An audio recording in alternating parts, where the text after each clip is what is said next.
All right, hello and welcome to my presentation for EDUC 633 at Westfield State. I'm Matthew Babbitt, this is for Professor Nowicki's class. And the question I'm examining and discussing is privatization the hope of the future for America's public schools? Will a change like that lead to teachers and students being fed into a meat grinder where they're just turned into profits for fat cat corporations? Or is privatization what's going to save us from a clown coming to our homes to pie us in the face as they claim to help us?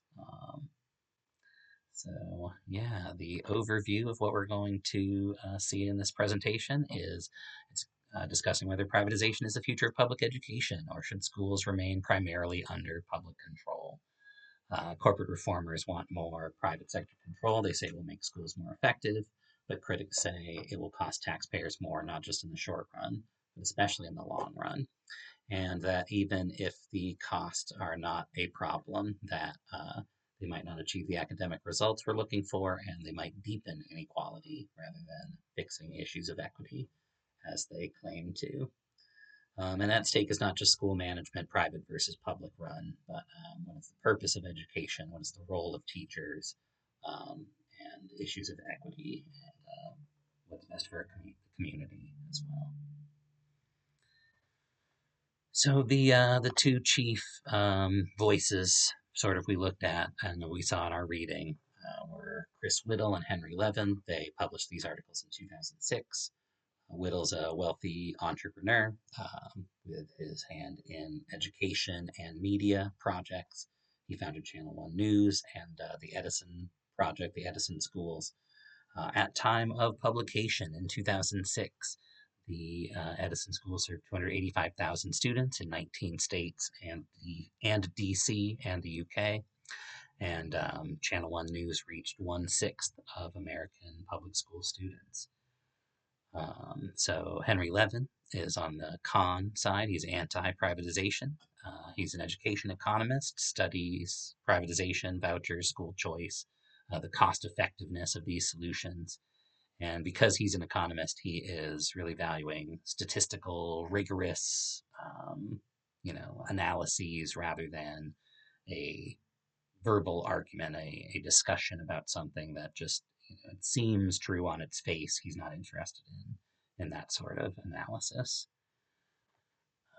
So the historical background of the debate, you can stretch back pretty far if you consider that, as Diane Ravitch, the other author of our assigned readings, the second reading, we saw from her excerpt from Reign of Terror, her book, that Americans have been told that public schools are in a crisis for at least a century, over a century, even as each generation educates new students, more students than before.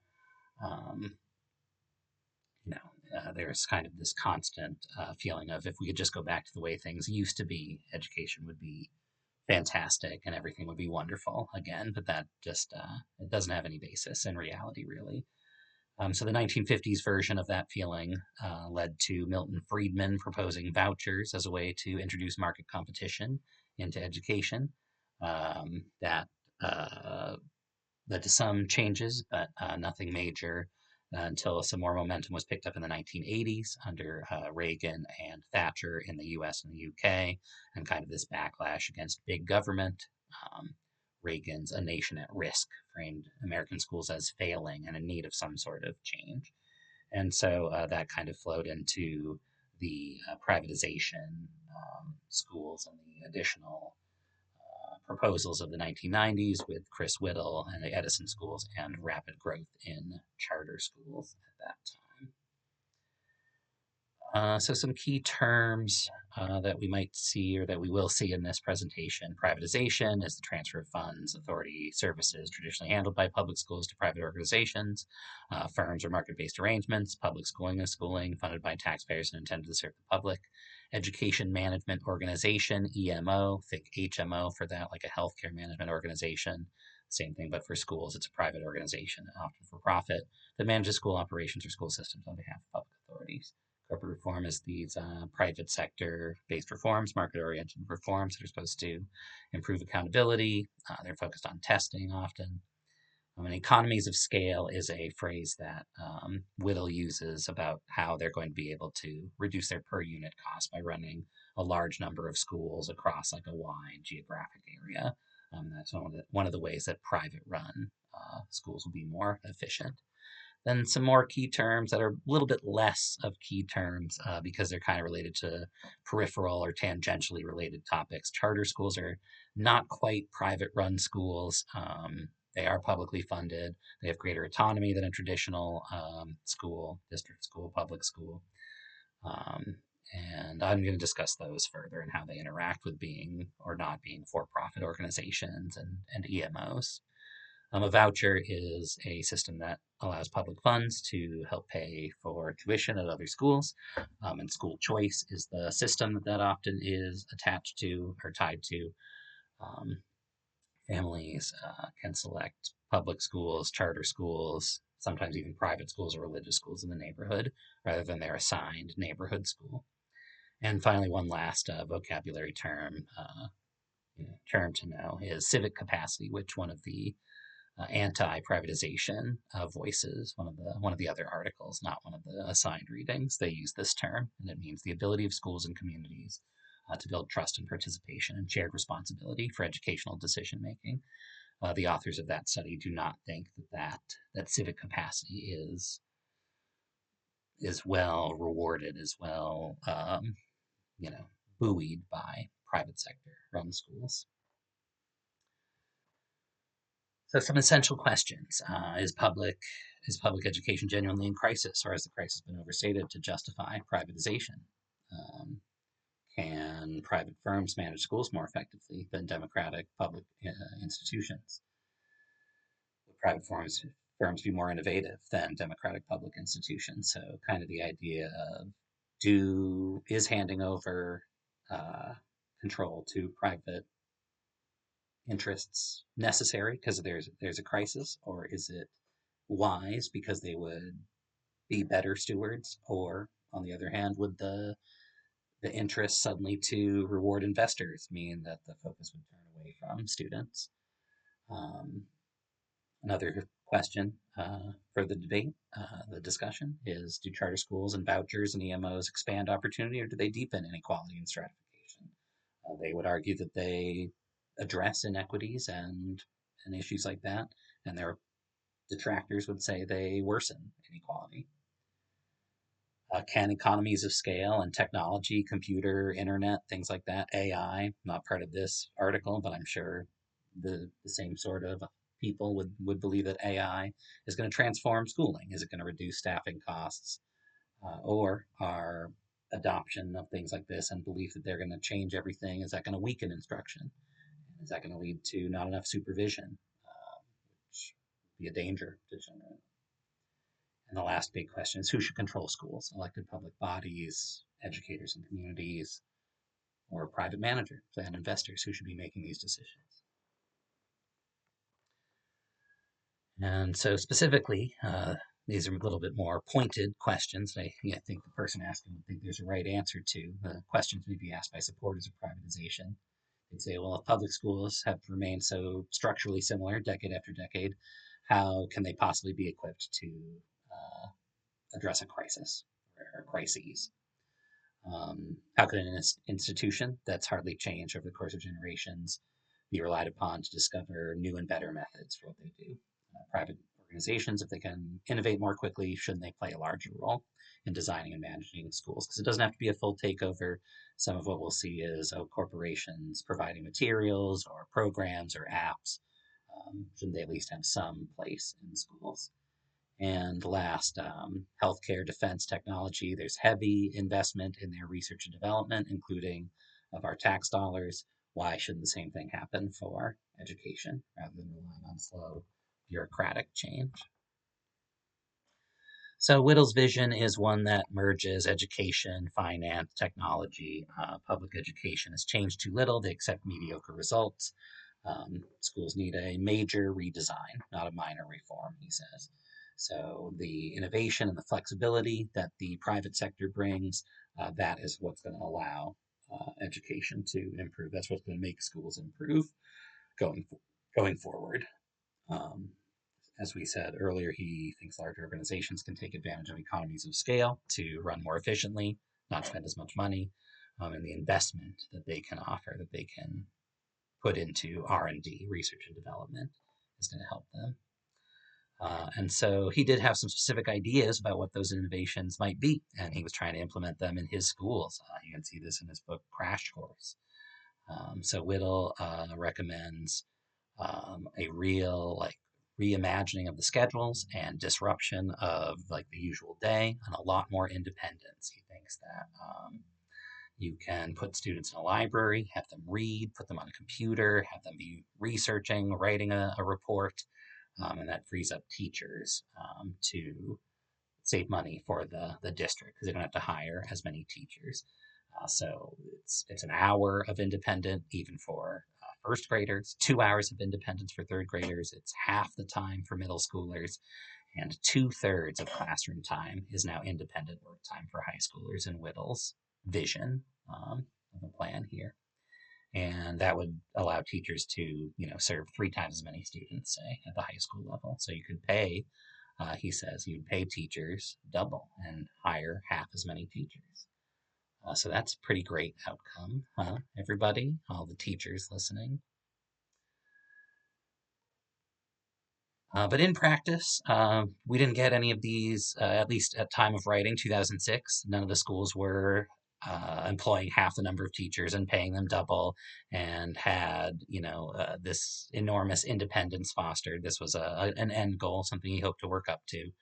But at the time, the Edison schools were still the largest, one of the earliest private-run schools.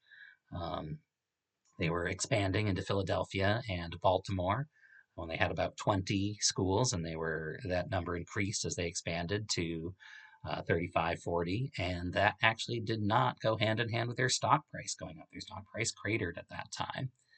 They showed some academic improvement. There wasn't a dramatic transformation at the schools they were running in other places like St. Louis, I think, and Kansas City, Houston. Um, and when they got these new contracts in Baltimore and Philadelphia, there was an initial surge in the stock price, but then it came back down as they weren't delivering these huge returns on investment and saving enormous amounts of money. So there was, of course, quite a debate over the results. Reading and math scores did improve. Edison schools, they saw an 11 percentage point increase in reading and 17 in math. And the schools they were compared to in Baltimore and Philadelphia, they increased by 9 and 13 points, respectively. But only the math result was statistically significant. So the reading result could have been a result of chance, essentially. Just kind of, random fluctuation, at least possibly, according to the statistical analysis. So supporters saw proof of progress, and critics saw modest gains that they did not think were worth the financial deficit. Although the financial deficit is also a object of debate. Levin and Whittle go back and forth on it. Who was spending more money? Were the Edison schools spending less or spending more? You can see from this analysis in the Baltimore public school system, this 2005 analysis found Edison schools to be slightly cheaper per pupil. So no definitive answer on the costs, but also no definitive answer in terms of one side spent way more or way less. So similar spending, I think, is the takeaway from that. So some other pro-privatization voices, John E. Chubb was a Edison School chief academic officer, I believe was his title, something like that. And he wrote an article in the Hoover Institute, published by the Hoover Institute, that argued that privatization would address inequities in poor districts better than the bureaucracies there. And those bureaucracies are locked in kind of a failing system. They're always hiring inexperienced and inexpert teachers because they don't have the funds. And that just it's a spiral of bad outcomes for these disadvantaged students, says Chubb. And Andy Smerek is less about the private run schools. He more is talking about charter schools, which I will expand upon in the next slide. But he thinks charter schools should replace urban school districts, maybe even entirely. He thinks the legal caps and things like that have gotten in the way are hurting students and communities. He argues for parental choice, and he thinks that it will lead to weak schools being closed as parents don't choose them, and those places will dry up, they'll shrivel up and go away, and the strong schools will be copied, will be replicated. Schools will steal ideas from them, and also they will get money as parents choose to enroll their children at that school. And just an interesting additional pro privatization voice, not so much in the academic literature, but kind of publicly.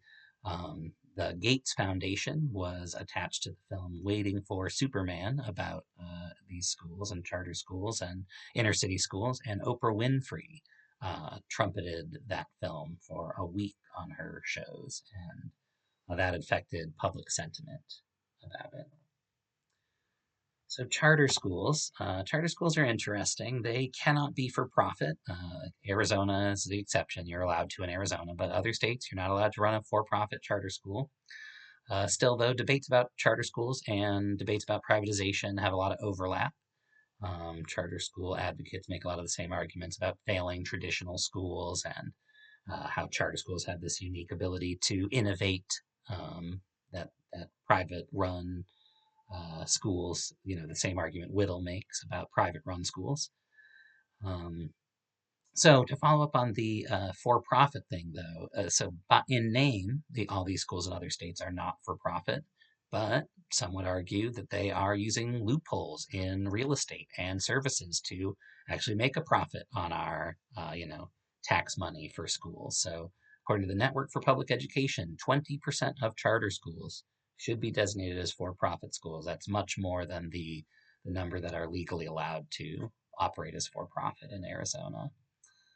Um, and charter schools have grown rapidly in the past 2 decades, from 2010 to 11, that school year. Um, uh, so I'm looking at the changes from 2010 to 2011 to the school year 2021-2022. And charter schools went from 5 to 8% of public schools, 5,300, that is, schools were charter schools in 2010 to 2011. And that number became 7,800 charter schools in 2021-2022, as traditional public schools went from 93,500 to 91,400. All right, so our first activity, there's going to be two of these, but the first one is about seeing the future. All right, so pull out your crystal ball, and these articles were written in 2006. So what do you think happened to the public schools that are private run? What happened to just how many are EMOs today? How many are private run schools? Has there been a revolution that Whittle wanted? How many schools are run by Edison? Remember, they had 285,000 students, and I'm not sure how many schools, but I think we saw 40 or so in the graphic. How did Edison fare in Philadelphia and Baltimore? They were under contract. They've been running the schools there for several years. Are they still running the schools? Have they taken over more of the city schools because it wasn't the entire city? Are test scores great? Have they improved? Are they about the same? Think about what do you think has happened to these places? Have any schools managed to have their staffs cut the faculty in half and pay double? How many states and students does Channel One reach today? Remember, they reached 1/6 of students in 2006. So yeah, take a moment, think about these questions. I'll give you a second, pause it if you'd like. And I'm going to reveal the answers.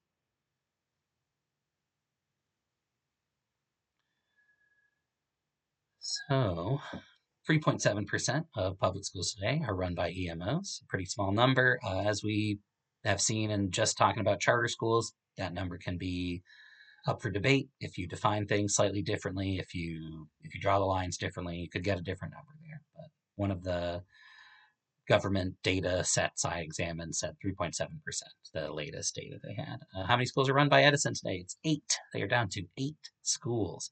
Edison schools have had a rough run, ladies and gentlemen. They have 2 credit recovery schools in Ohio and 6 alternative schools in Florida. I'll talk more about what's happened with Edison in the intervening decades. They were out of Philadelphia and Baltimore by 2010, by the way. Um, None of the schools ever managed to run on half the faculty and double the teacher pay. Nothing even close, as far as I could tell. Um, and how many states and students does Channel 1 reach? That is defunct as well. There is no Channel 1. So no states and no students see Channel 1 news anymore. So what happened? Well, Edison Learning, they lost hundreds of millions of investor dollars, not just after '06, but before we saw the trouble with the investments. Philadelphia and Baltimore end their contracts. So Edison Learning is mostly a education technology company today. They do things like develop e-courses, they do professional development, supplemental online, like tutoring services or credit recovery, like the 8 schools they still have. Some of their charter schools do still exist, and like the buildings are there, and I imagine a lot of or at least some of the faculty members and things like that, and policies might still be in place, and the mindset and the things that they thought were important could still be valued at these places. Charter schools that they founded that still existed just are no longer under their management. That is true, something to consider, but otherwise kind of a story of failure, I think, with Channel 1 being defunct, never realizing any of these big innovative ideas, never even attempting to implement them, and the Edison schools no longer exist. So perhaps something to consider as you decide which side of the debate is correct. Um, onto the anti-privatization side. So what sort of pointed questions would they ask? Like the pointed questions we examined from the pro-privatization side. So if privatization works, why have these high-profile ventures had these failures? How come they don't show clearly superior results? And if the crisis narrative is exaggerated, do we even need privatization? Are they just solving a manufactured problem? If the narrative of our schools are in dire straits, if that's just not true, why even consider making this change? Why would you expect outsiders or investors to be able to improve schools rather than people who know it well, people who have experience with literature around education and pedagogy and who have worked in schools? Why would an outsider be able to see something innovative and come up with something innovative when they can't? What would be lost if public schools shift from democratic control to private management? Would that lead to a vulture of sorts landing on our broken down schoolhouse and eating up our tax dollars? Um, and when has the private sector reliably put public purpose above private advantage? I struggle to think of any times as CEO pay skyrockets and the ultra rich control more wealth than ever before. So Henry Levin's con side argument against privatization, he thinks that Whittle ignores the complexity of schooling related to educators and unions and administrators and things like that. He, as we said earlier, he's an economist. He is judging the evidence. He is looking at data, like we see on the side here.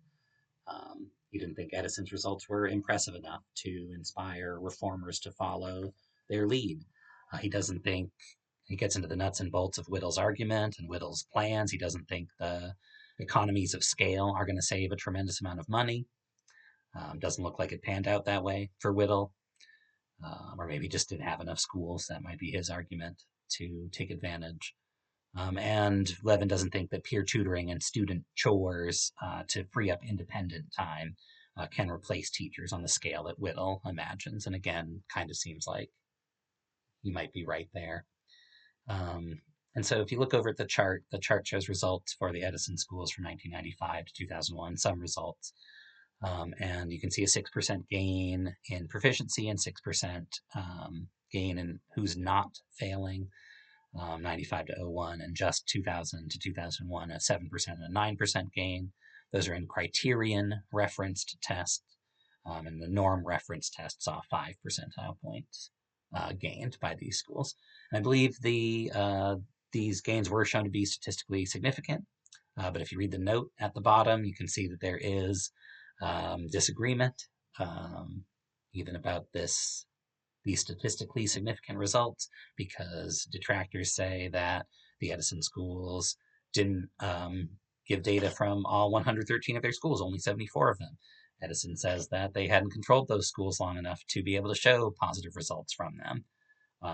Then the detractors also criticize Edison for not showing grade-specific declines, but Edison said that that only was the case for 2 out of the 62 schools examined. So I think, as you can see from that, the debates that get focused on test scores, they can get pretty deep into the weeds quickly.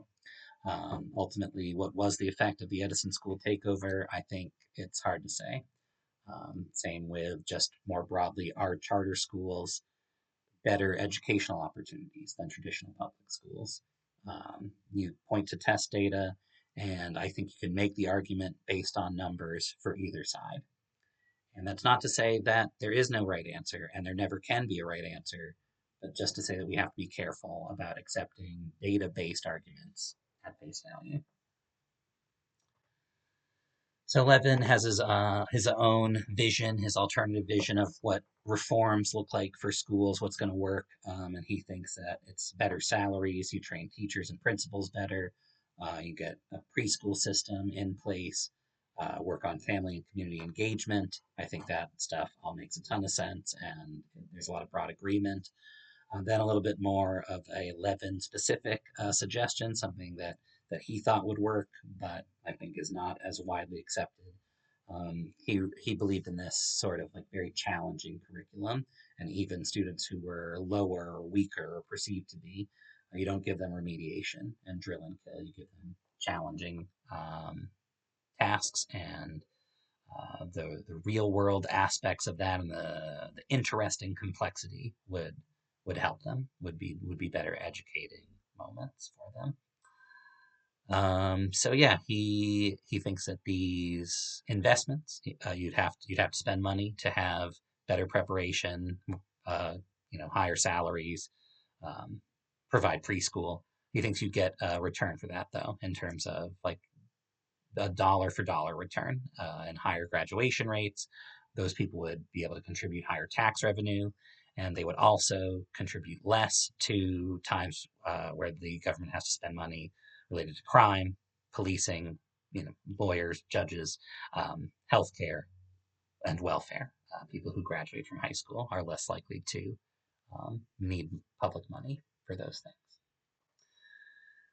So in addition to Levin, we also heard from Diane Ravitch and her critique of these private sector schools. She thinks privatization is driven by a false story of public school collapse, that long history of this lost golden age we were looking at earlier.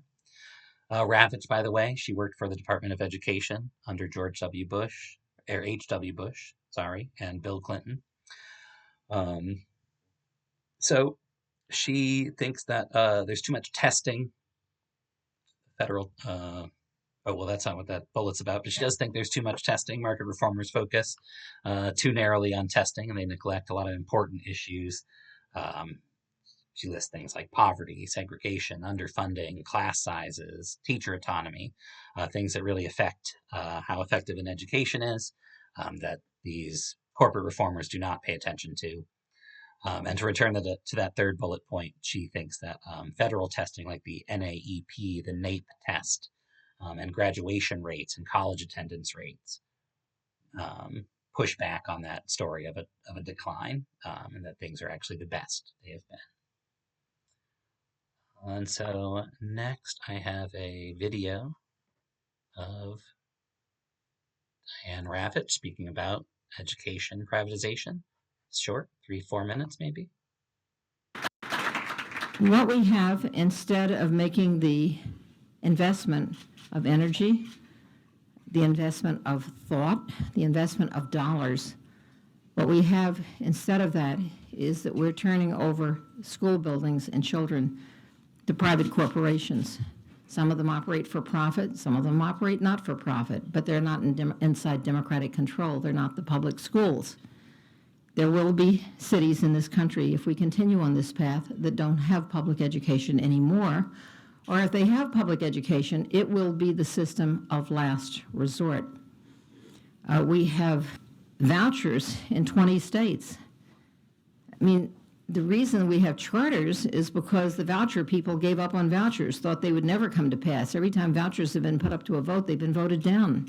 They were voted down most recently in Florida by 58 to 42. American people don't want public dollars to go to religious schools, and yet now we have 20 states where money, because of the legislature, will go to religious schools, some of which have no curriculum, very few, if any, teachers, and kids are learning things that are based on the Bible and not on modern science, modern history, even modern mathematics. This is not progress, this is regress. Going backwards. We talk about improving education, and you're not improving education when you destroy public education. I'm very concerned about the increase of inequality in our society. I think that what I tried to do in the book, among other things, was to deconstruct the narrative of the people who call themselves reformers. And I don't think they're reformers. I just think they've taken the term because what they're doing is not reform. It's actually destruction. But the deform or reform or whatever it is, the narrative says our schools are failing, they're obsolete, they're broken, and that anything else is better than the public schools we have. Now, I thought it was really important to nail that down. And so if you have my book, you know that in the back of the book there are 40 pages of graphs. This is very unusual for a publishing house like Knopf. Knopf is not an academic publishing house. This is like the creme de la creme of trade publishing. 40 pages of graphs that show that if you look at the NAEP scores, the scores today are the highest in history. That's going back over the 40 years in which NAEP has existed. The highest in history for white students, black students, Hispanic students, and Asian students. The high school graduation rates are the highest in history for all of these groups. The dropout rates are the lowest in history for all of these groups. Now, when we made the greatest progress in terms of narrowing the achievement gap was not recently, not during this time of test, but in the late 70s and early 80s. And what was happening then? First of all, desegregation. Secondly, greater economic opportunities for African American families.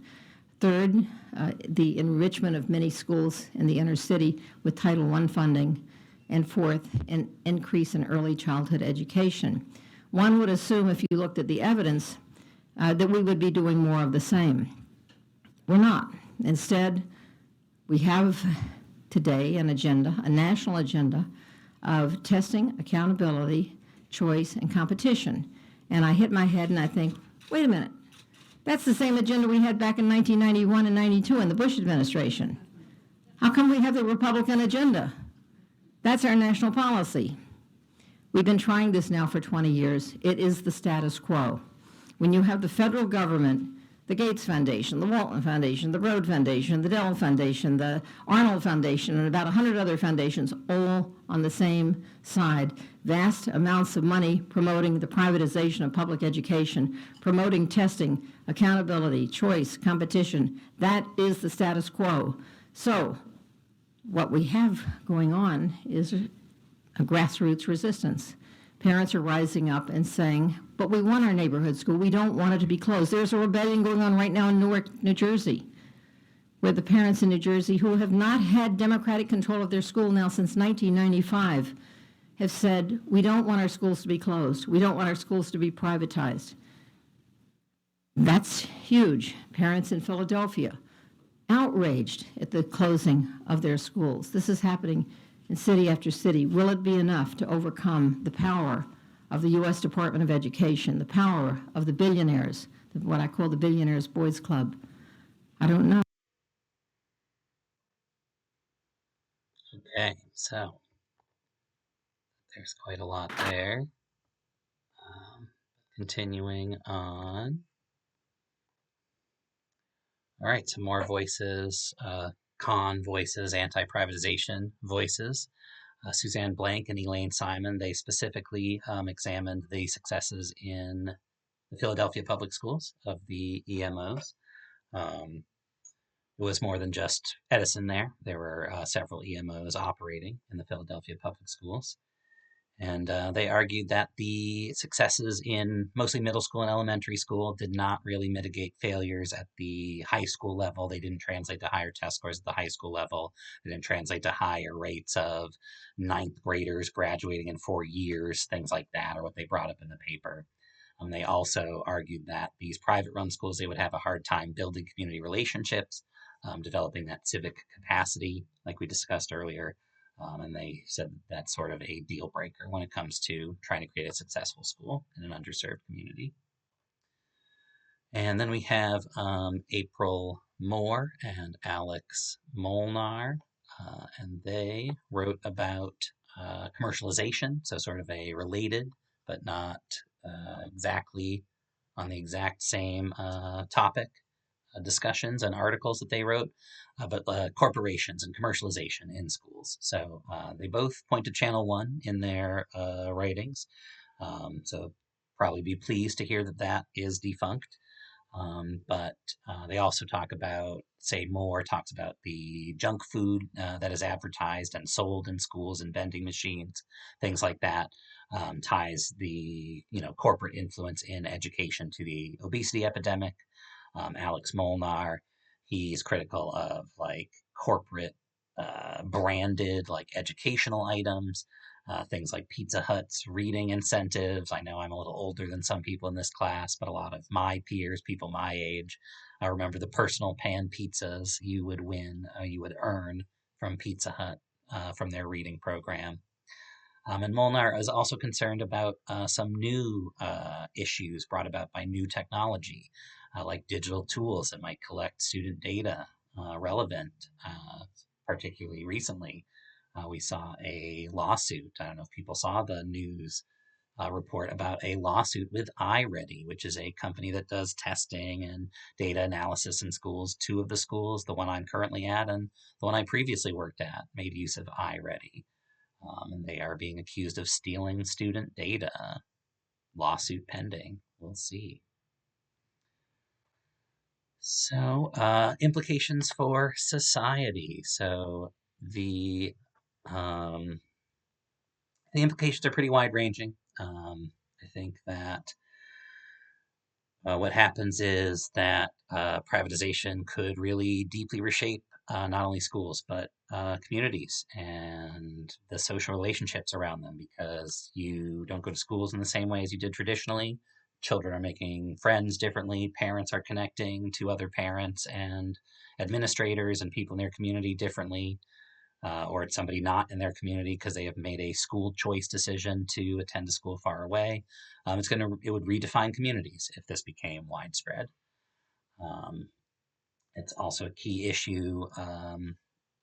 The of societal implication will be whether school is still a public good or it is a market-driven service, as so much of the world becomes a market-driven service. And um, Also, critics warn that what if market style reform weakens accountability and efficiency and investor return and monetary ideas and concerns are put ahead of student needs.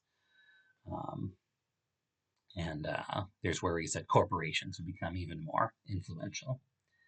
They already have so much influence in society today. And one more specific concern, some of the detractors. This is about how HMOs um, or how EMOs could be like HMOs and how that could hurt um, parents and students. One more potential societal implication.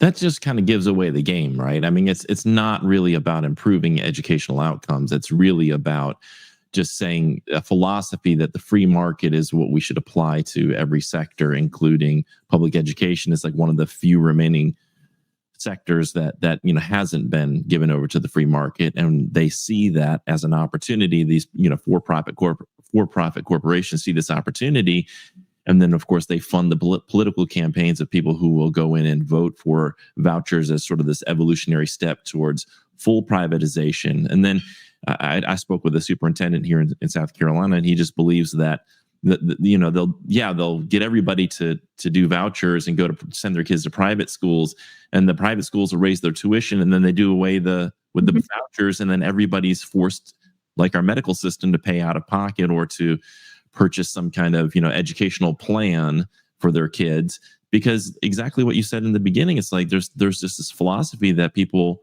believe I shouldn't have to pay for other kids to go to school, and it's pull yourself up by your own bootstraps. There's no sort of public incentive for us to educate young people. It's like, and there's this opportunity for people to profit um, in public education.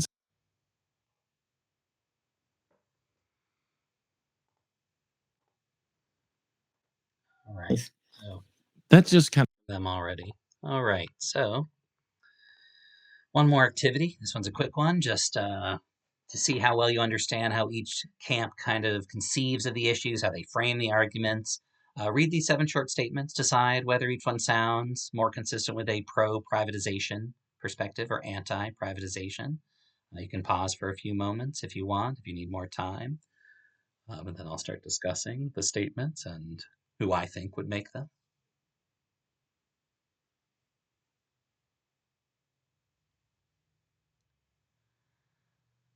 So the first statement, technology in school redesign can free teachers to focus on higher value instruction. I think the statement would most likely be made by a pro-privatization advocate.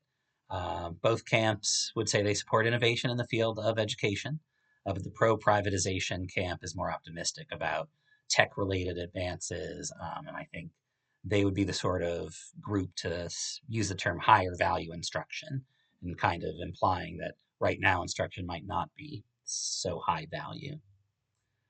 The second statement, there's never been a golden age in education to which we can return. This is probably an anti privatization statement. The pro privatization groups tend to, uh, I guess they both don't see the past as any shining golden age, perhaps. But the pro privatization group might point to recent downturns as an indicator that something must be done, a change must be made. The third statement, private management can bring innovation and urgency to stagnant systems. This is pro privatization. Private management is going to bring innovation and urgency, and calling the current state systems stagnant. Yeah, very much pro privatization. Statement 4, market reforms often ignore poverty, segregation, and underfunding. This is a criticism of privatization, so this is an anti privatization statement for sure. Statement 5, public schools should be judged by whether they serve all students, not just whether they raise test scores. Yeah, that's anti privatization, and pro privatization advocates are often accused of over focusing on test scores. They obsess over test scores, and that is the only thing that matters to them, and that to their detriment. That is the criticism. All right, statement 6. If private firms cannot show better outcomes, their claims about efficiency should be treated cautiously.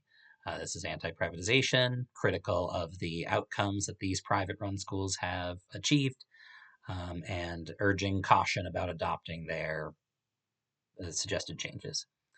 And the final statement, districts have no incentive to improve when they face no real competition. So this discussion of competition and the term competition is often used by the pro privatization groups, the private sector, corporate reform camps. So this is for sure something they would say, critical of the current districts. Right, and that brings me to my concluding thoughts, which is that I do think I do agree with Whittle in some ways that schools can't be complacent. We should pursue innovation in education. We should try to find the next brilliant idea that help us revolutionize how students learn, get better outcomes for everybody. We especially should be looking for things to improve inner city schools and improve outcomes for underserved communities. I think that Those that are skeptical of privatization, though, are right to criticize the private sector corporate reform groups. I think there are a lot of big dreams that turn out to be empty promises. Think of the halved staffs that are being paid double, the super efficient, suddenly public schools that are getting incredible results that the traditional public schools were just too lazy and bureaucratic and corrupt to achieve. Turns out it isn't that easy, I think, to um, get great outcomes with students with education. And in general, I think it is right to be skeptical of corporate creep and how corporations have more and more access to our lives and the apps that we use, and worries about corporations with student data and things like that, I think are legitimate and worth worrying about. Um, so, what I see as the path to the best future is not privatization, it is higher public investment if we can get it, and you use that public investment to create better preparation, better support for teachers, better training for them, and you use that investment to foster stronger relationships with family and make community partnerships, um, and you do it without surrendering control of uh, public schools to the private sector. And that concludes my presentation on privatization in education. Thank you for listening.